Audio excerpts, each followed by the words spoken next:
Hello दोस्तों, मैं हूं प्रम। आप देख रहे हैं मेरे यूट्यूब चैनल में आप सभी का स्वागत है। जैसे कि पता है, मैं आपको घर से रिलेटेड तमाम जानकारी लेकर के आता रहता हूं। आज मैं फिर से हाजिर हूं। देखिए, हमारा जो प्लॉट है ना, वो देखिए आप देख रहे होंगे कुर्सी के लेवल आ चुका है। देखिए, अगर बात की जाए इधर से, तो हमारी जो मिट्टी है देखिए उससे हमारा कम से कम 4 फुट हाइट पे आ चुका है। और हमारी मिट्टी का देखिए भराव हो चुका है। इसमें हमने मिट्टी भर दी है। आप जो टाई बीम देख रहे होंगे, कहीं कहीं आपको टाई बीम भी दिखाई दे रहा होगा। इस तरीके से देखिए, हमने मिट्टी अभी टाई बीम के आसपास ही भरी है, इससे ज़्यादा नहीं भरी है। देखिए भैया पानी चला रहे हैं, ये रेगुलर पानी चलाते रहते हैं। देखिए, इस वजह से आपको मिट्टी इस लेवल भरनी चाहिए, ताकि आपकी जो चौखट है ना, वो देखिए अगर आप इस टाई बीम पर रखते हैं तो आपको एक फ़ायदा हो जाए। देखिए, आप इस टाई बीम पे जो अपनी चौखट रखेंगे, तो देखिए आपकी जो मिट्टी है ना, अभी आप पानी रेगुलर छोड़ेंगे तो ये मिट्टी जो है वो आसानी पूर्वक नीचे बैठ जाएगी।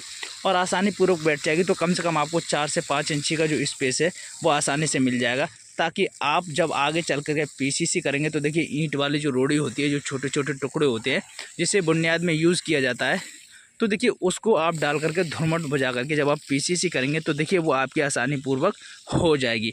यदि आप देखिए रद्दे पर अपनी चौखट लगाते हैं तो देखिए उसमें क्या है, फिर आपको थोड़ी जो मिट्टी है टाई बीम से ऊंची कर देनी चाहिए। हालांकि रद्दे के लेवल डालेंगे तो और बढ़िया है। देखिए जैसे कि टाई बीम की लेवल डाली है, ये मिट्टी अभी देखिए पानी है इसमें, इस तरीके से अभी तो तराई हो रही है, लेकिन जब पानी इसमें छूटेगा, समरसेबल रेगुलर चलेगी, तो देखिए ये मिट्टी बहुत सारी बैठ जाएगी। अब हम बात करते हैं, देखिए इस पोर्शन में अभी आपको कुछ नहीं दिखाई दे रहा हो, क्योंकि आपको मिट्टी की वजह से जो हमारा टाई बीम है, जो हमारा एरिया है, किचन बाथरूम टॉयलेट, देखिए वो आपको दिखाई नहीं दे रहा होगा। ये हम जब भी हमारी रंगत कंप्लीट होगी, जब हमारा काम आगे का एक प्रोसेस स्टार्ट होगा, तो देखिए उसके बारे में मैं आपको बताऊंगा। कल हमारी मिट्टी भरी गई है। देखिए आज हम क्या करेंगे, इसमें रंगत का जो काम है उसे निपटाएंगे। और हमारे जो कॉलम है देखिए, इसमें अब लैपिंग होने वाली है। आप देख रहे होंगे ये वाले जो कॉलम है ना, देखिए हमारे नीचे से कम 8 फुट की हाइट से नीचे हमारी जो ज़मीन है, देखिए उससे कम से कम 4 फुट नीचे हमारी बुनियाद थी। और देखिए उस ज़मीन से हमारी कम से कम 4 फुट ही ऊंची बुनियाद है। कम से कम हमारी जो बुनियाद है वो 8 फुट आ चुकी है। अब देखिए हमारे कॉलम की जो है वो लैपिंग होगी।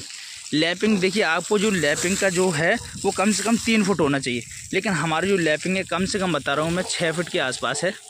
बहुत ही अच्छा शानदार है, क्योंकि जो लैपिंग का जो रूल होता है देखिए, वो कम से कम आपकी जो सरियाँ हैं 3 फुट होनी चाहिए। लेकिन अगर आपकी 3 फुट से ज़्यादा है तो कोई दिक्कत नहीं है, फिर तो आपका जो काम है वो बहुत ही ज़्यादा शानदार है।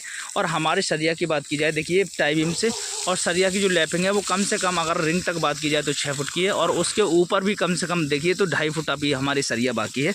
अब हमारी इसकी लैपिंग होकर के देखिए, इसमें जो कॉलम छोटा पड़ रहा है, हम 10 फुट के फर में लगा करके इसकी जो भराई है वो चालू करेंगे। तो देखिए इसका जो कॉलम जो छोटा पड़ रहा है, उसके लिए हम क्या करेंगे, उसके लिए जब हमारा सरिया और बन जाएगा, अब जो सरिया बनेगा दोस्तों वो इतना ऊंचा बनेगा कि हमारी जो छत है वो उसकी लेंटर के पार हो जाएगा। और उसके बाद हमारी जो छत पड़ेगी उसके साथ ही हमारे कॉलम खड़े हो जाएंगे। तो हमारे जो कॉलम छत के ऊपर खड़े होंगे वो आसानी पूर्वक मजबूती के साथ अटैच हो जाएंगे। जो हमारे छत के साथ कॉलम अटैच होते हैं वो देखिए बहुत ही शानदार है। और देखिए मैं आपको सामने बता दूँ, प्लॉट पर काम जो चल रहा है, देखिए दोस्तों, जो सामने प्लॉट पे आप देख रहे होंगे, ये कॉलम क्या है, ये कॉलम छत पड़ने के बाद बंधे हैं, तो इनमें इतनी मजबूताई नहीं रहेगी, क्योंकि इन्होंने छत डाल दी उसके बाद कॉलम बनवाए हैं। और देखिए हमारे जो कॉलम खड़े होंगे, अब इसमें जो लैपिंग हो जाएगी वो छत के ऊपर निकल जाएगी थोड़ी सी हल्की। और देखिए जो कॉलम बनवा करके इसके अंदर ही खड़ा कर दिया जाएगा, ताकि हमारी जो छत की कास्ट होंगी वो बहुत ही आसानी पूर्वक इसमें मजबूती देगी। क्योंकि हमारा कम से कम 1 फुट का टाई बीम होगा और कम से कम 5 इंची का लेंटर होगा, तो 15-17 इंची देखिए हमारा आसपास इसमें जो कॉलम है वो दब जाएगा, जिसकी मजबूती बहुत ही शानदार हो जाएगी। अब देखिए मैं आपको एक चीज़ और बताने जा रहा हूँ। आप देख रहे होंगे ये वाला, देखिए ये वाला कॉलम और ये वाला कॉलम आपको एक ही साइज़ का दिख रहा होगा, लेकिन इसमें मैं आपको फ़र्क बताता हूँ। देखिए ये जो कॉलम है आउटर के, आप देख रहे होंगे जो बाहर की हमारी दीवार होती है, देखिए उसे आउटर बोलते हैं। और इसमें मैं आपको समझाने की कोशिश करूँगा। देखिए ये सरिया जो है आप देख रहे होंगे, ये 16 का है, और ये सरिया देखिए 8 का है। ये 16 का है, ये 8 का है। हमारे जो आउटर की जितनी भी दीवार हैं आप देख रहे होंगे, देखिए दीवार क्या है, जो आपके कॉलम 9 इंच की दीवार में रहते हैं, आउटर में रहते हैं। देखिए जैसे कि हमारी ये वाली दीवार आएगी, हमारी जो दीवार होगी कॉलम के साथ होगी, कॉलम पहले कास्ट होगा, देखिए फिर उसके बाद हमारी जो दीवार है वो आसानी पूर्वक ऊपर को उठाई जाएगी।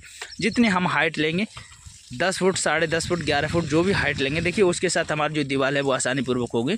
अब देखिए ये जो हमारे कॉलम है वो दीवार के साथ साथ लोड लेते हैं, इन पे इतनी लोड की दिक्कत नहीं होती है। सबसे ज़्यादा दिक्कत होती है हमारे जो बीच के कॉलम होते हैं, सबसे ज़्यादा वो लोड लेते हैं। तो इसलिए देखिए आपको बीच के कॉलम के बारे में मैं बताता हूँ। देखिए बीच का कॉलम है वो कितना हैवी है।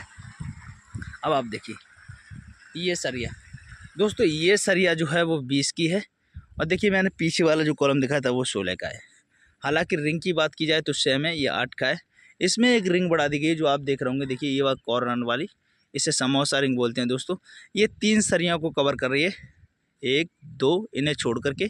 और देखिए ये बीच वाली सरिया और ये बीच वाली सरिया, और देखिए इसके आगे वाली बीच वाली सरिया, ये 3 सरियाओं को कवर करती है। ऐसे ही दूसरी रिंग जो उधर पड़ी है वो वाली उधर कौन बीच वाली सरिया, और इस सरिया से आगे वाली सरिया, और उस सरिया से इसके आगे वाली सरिया। तो दोस्तों देखिए ये समोसा रिंग बोलते हैं। ये अगर आप हैवी कॉलम बनवा रहे हैं, जैसे आपका 20 का सरिया है और 10 सरियाँ पड़वा रहे हैं, आप जो देख रहे होंगे ये वाली 10 सरियाँ जो आपकी पड़ी हुई हैं, देखिए इसके लिए आपको ये समोसा रिंग डलवा देनी चाहिए। एक रिंग से आपका काम नहीं चलेगा। आप कहीं एक रिंग डलवा दें और इतना हैवी सरिया डलवा दें तो देखिए फिर आप एक गलती कर रहे हैं। आप एक रिंग के साथ इस छोटी सी सरिया को और डलवाएं, ताकि आप इतना पैसा लगा रहे हैं तो कम से कम ज़्यादा में ज़्यादा आपका देखिए जो आपका रिंग वाला सरिया है वो आधा बंडल भी नहीं लगेगा सरिया का। तो आप इतनी कंजूसी ना करें, इतना महंगा सरिया लगाने के बाद एक रिंग और डलवाएं। ये मैं आपको सजेशन अपनी तरफ से दे रहा हूँ। अगर आप मेरी बात मानेंगे तो भविष्य में आपका अच्छा रहेगा, और नहीं मानेंगे तो देखिए वो आपकी इच्छा है, इसमें कोई दोहराए नहीं है। अब देखिए मैं बताता हूँ कि इसमें खर्च कितना आया। हमारा जो प्लॉट आप देख रहे होंगे ये बन करके इतना कंप्लीट हो गया है, और यहाँ तक देखिए हमारे इधर रैंप रहेगा। आप सामने कुर्सी देख रहे होंगे, इस साइड को हमारा रैंप रहेगा। अगर रैंप की बात की जाए तो कम से कम इसमें 4 गाड़ी बहुत अच्छी तरीके से पार्क हो जाएगी। और इस तरीके से हमारे इधर देखिए बालकनी, सॉरी इधर हमारी जो है वो एलिवेशन बाउंड्री वॉल रहेगी, सामने हमारा पार्क है। तो दोस्तों अब मैं बात करता हूँ देखिए इसमें खर्च कितना आया है। आप ये जो 20 का कॉलम देख रहे होंगे दोस्तों, एक बंडल में एक ही कॉलम बना है। तो इस तरीके से आप सोच सकते हैं। देखिए 4 बंडल आए थे, 1 2 3 4, 4 बंडल में 4 ही कॉलम बने हैं। एक बंडल में दोस्तों, एक बंडल में देखिए एक बंडल जो है कम से कम मैं बता रहा हूँ 68 रुपये का आपका पड़ रहा होगा, 68 रुपये किलो का। अब आप सोच सकते हैं कि एक बंडल में एक बना है तो कम से कम एक बंडल में 90 के आसपास वेट होता है। अब देखिए टोटल बात कीजिए हमारे इसमें, तो देखिए हमारा अब तक जो खर्च है, हमारा जब तक कुर्सी तक हम आए तो हम अगर टोटल की खर्च की बात करें जाएँ, ईंट से, सीमेंट से, रोड़ी से, डस्ट से, सरिया से, सीमेंट से, तो देखिए हमारे इसमें कम से कम अब तक की बात की जाए टोटल कॉस्ट मिला करके बता रहा हूँ, थोड़ा अप डाउन होगा तो कम से कम हमारा इसमें 7 लाख रुपये का खर्च आ चुका है। तो दोस्तों 7 लाख रुपये का खर्च क्यों आया ये भी मैं आपको बता रहा हूँ। देखिए इसमें जो नीचे हमने फुटिंग ली है, ये आप हमारी ज़मीन देख रहे होंगे, इसके नीचे हमने जो बुनियाद उतारी है वो कम से कम मैं बता रहा हूँ 4 फुट से ज़्यादा ही बैठेगी। हालांकि मैं आपको 4 फुट बता रहा हूँ, और यहाँ से ऊपर की बात की जाए तो भी हमारी 4 फुट के आसपास ही बैठेगी, 4 फुट से कम नहीं बैठेगी, 4.5 फुट भी हो सकती है। अब बात की जाए कि और मटेरियल की, तो आप ये देख रहे होंगे कॉलम, ये इतना हैवी कॉलम है तो इसके नीचे कम से कम 5 कट्टे माल डाला गया है, 5 कट्टे माल डाला गया। और अगर जाली की बात की जाए तो ये 20 का सरिया है, 16 की सरिया का जाल बना है, जो कि आप देख रहे होंगे ये कॉलम जो खड़ा है इसके इर्द गिर्द कम से कम 4 फुट की जाली है। हमारी जाली जो बनी थी वह दोस्तों वो 8 बाई 8 की बनी थी। तो आप सोच सकते हैं जब 8 बाई 8 की जाली बनी थी तो इसमें कितनी तगड़ी फुटिंग पड़ी होगी। और कम से कम मैं बता रहा हूँ एक कॉलम में कम से कम 5 से 6 कट्टे का माल पड़ा हुआ है, जो बहुत ही तगड़ा माल पड़ा हुआ है इन कॉलमों में। तो मैंने आपको बता दिया कि हमारा जो अब तक का कुर्सी का खर्चा दोस्तों इस प्लॉट में 7 लाख रुपये का आ चुका है। अब देखिए 7 लाख रुपये में आप देख रहे होंगे क्या क्या बचा है हमारे पास। अभी आप देख रहे होंगे उतनी ईंट बची है, इतना डस्ट बचा है और इतनी रोड़ी बची है, और कम से कम 30 बैग अभी हमारे सीमेंट के बचे हैं। तो दोस्तों ये मैंने आपको बता दिया, अपने प्लॉट का जो भी खर्चा था वो आपके बारे में बता दिया। और देखिए ये ईंट हमारी जो कल आई हैं इसका इसमें चार्ज नहीं लगेगा, क्योंकि यहाँ ईंट जो हमारी हैं वो कल उतरी हैं, तो इसके आप इसमें चार्ज नहीं लगा सकते हैं। तो दोस्तों मैं ऐसी तमाम जानकारी आपको देता रहता हूँ। और देखिए एक चीज़ और मैं आपको दिखा दूँ, देखिए ये हमारा कॉलम है, ये अब हमारा टाइम जा रहा है। अब आप सोच रहे होंगे ये सरिया क्यों दिखाई दे रहा है। देखिए इस सरिया का एक पर्पस है दोस्तों, मैं आपको बता देता हूँ ये सरिया क्यों दिखाई दे रहा है। आप सोच रहे होंगे ये छोड़ दिया है, इसकी गलती बन गई। देखिए नहीं, अब यहाँ पर क्या है, ये हमारा जीने की यहाँ से स्टार्टिंग होगी।